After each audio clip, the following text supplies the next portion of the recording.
and thanks for joining us for the Ag Report.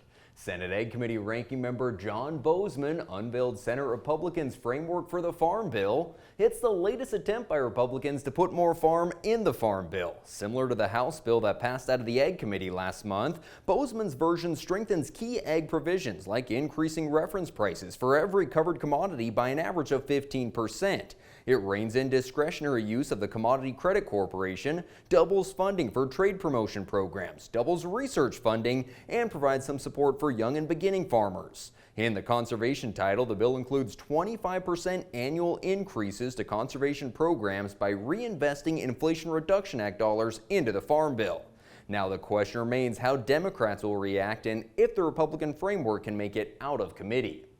Well, a federal judge in Texas has ruled against the USDA's emergency relief program, saying that the USDA cannot give preferences to female and minority farmers. The judge sided with a group of plaintiffs who allege that the program illegally discriminates against white male farmers. The program's progressive payment factor funneled a greater share of aid to farmers who met the socially disadvantaged designation.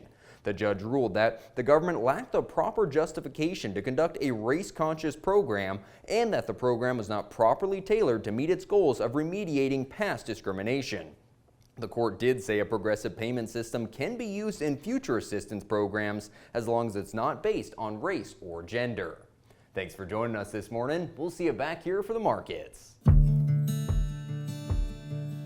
I represent a lot of what ranchers' wives are, where they marry into the family. Coming into established ranch, the expectations of that is just absolutely overwhelming. You know, there's always stress with all families, but when you're not dealing with the stress outwardly, it will definitely impact everyone inwardly. You may feel alone, but you're not alone. Hi everyone, welcome back to this morning's Ag Report.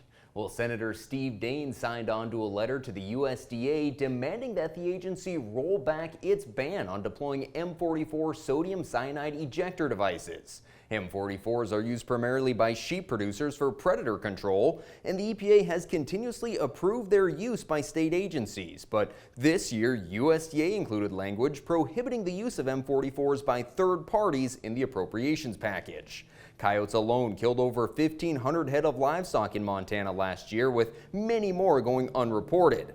Daines said the continued production of M44s is well within the law, and it's important to ensure ranchers have access to this safe and effective predation tool. Well, in the cattle futures, we saw them back off further from the big gains that came early in the week. Cash-fed cattle trade worked its way back to steady last week, where live deals averaged 189 and dressed just shy of 301. A strong start to the video sales season with Superior Livestock's Corn Belt Classic, especially when you look back to last year, and these prices are 8 to 12% higher. We saw the 5-weight steers range in 309 to 326, your lighter 6-weights primarily 285 up to almost $3, heavy 6-weights from 277 to 301.